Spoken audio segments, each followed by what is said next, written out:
अहमदाबाद में कहीं भी एक्सीडेंट हो गया, भगवान करे कभी भी ना हो, लेकिन मान लीजिए कि कभी कुछ तकलीफ हो गई, आज आपका और मेरा रिश्ता बन गया, आप अहमदाबाद आए, मुझे फोन किया, हार्दिक भाई मेरी गाड़ी कहीं टकरा गई है, कोई मुझे सामने से परेशान कर रहा है, आप तुरंत बात कीजिए, मैं तुरंत वहां के पुलिस इंस्पेक्टर को बोलूंगा जाओ भाई जाके मेरा भाई आया उसको आप मदद करो। क्यों? क्योंकि मैं विधायक हूं इसलिए। लेकिन मान लीजिए 10 साल के बाद मैं विधायक नहीं हूं और आप आए और आपको कोई दिक्कत हुई, तकलीफ हुई, तो शायद मैं फोन तो कर दूंगा पूर्व विधायक के नाते, लेकिन वो पुलिस वाला या कोई भी होगा वो इतना झूठ नहीं डालेगा। तो राजनीति 5, 10, 15 साल की होती है, लेकिन समाज को एक और चिंतन करने की जरूरत है, वो है सरकारी नौकरी। सरकारी नौकरी 5, 10, 15 साल के लिए नहीं होती, 60 साल के लिए होती, जब तक वो रिटायर नहीं होगा। और मान लीजिए कि समाज ने साथ मिलकर 10-15 लोगों को अच्छी सरकारी नौकरी दिलवाने में मदद की है, मदद यानी कि उसकी पढ़ाई का खर्चा समाज ने उठाया है, उसके रुकने का खर्चा समाज ने उठाया है। तो मान लीजिए कि आप गुजरात आते हैं, मैं विधायक नहीं हूं, लेकिन मेरे कारण किसी एक समाज के लड़के को पुलिस इंस्पेक्टर की नौकरी मिली है, और आप अगर अहमदाबाद आते और आपको कोई तकलीफ होती है, तो चाहे मैं विधायक हूं या नहीं हूं, मैं उस पुलिस वाले को फोन करूंगा, वो तुरंत मदद करेगा, क्योंकि वो समाज की बदौलत पुलिस इंस्पेक्टर है।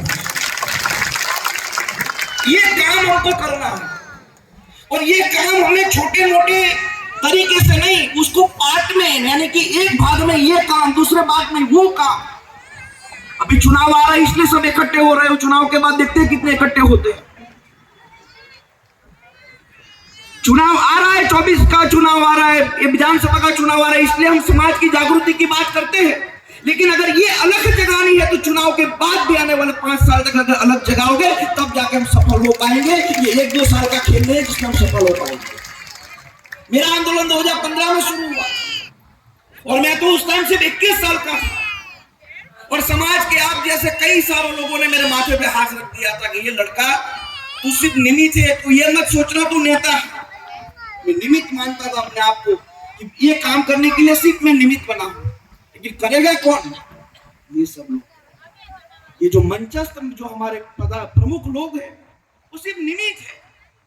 और 2015 का आंदोलन हमारा 2020 में सफल हुआ था, 2020 में।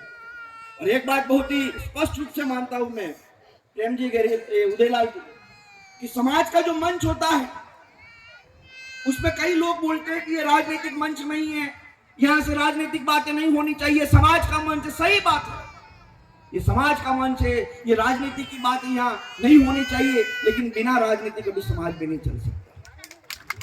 अगर समाज के 2-5 विधायक होंगे, समाज के 2-5 प्रमुख लोग सरकार में दबदबा रखकर बैठेंगे ना, तभी समाज को हम मदद कर सकेंगे। और उसका बड़ा उदाहरण मैं दे दूं, जो उदयपुर में हमारे 42 लड़कों पे जो केस चल रहा है, आज एक भी समाज का विधायक नहीं है सरकार में जो आपके केस वापस दिलवा सके।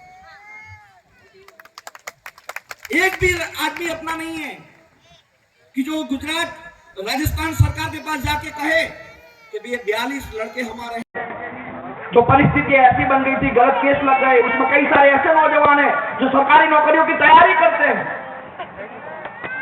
इतना कि आरक्षण आंदोलन में राजद्रोह के मुकदमे भी वापिस हो सकते हैं, तो हमारे पाटीदार पर लगे हुए मुकदमे वापिस क्यों नहीं हो सकते? लेकिन पैरवी कौन करेगा? तो मेरी आपसे गुजारिश है मंचस्थ हमारे प्रमुख लोगों से कि 15-20 लोगों का एक ग्रुप बना लीजिए,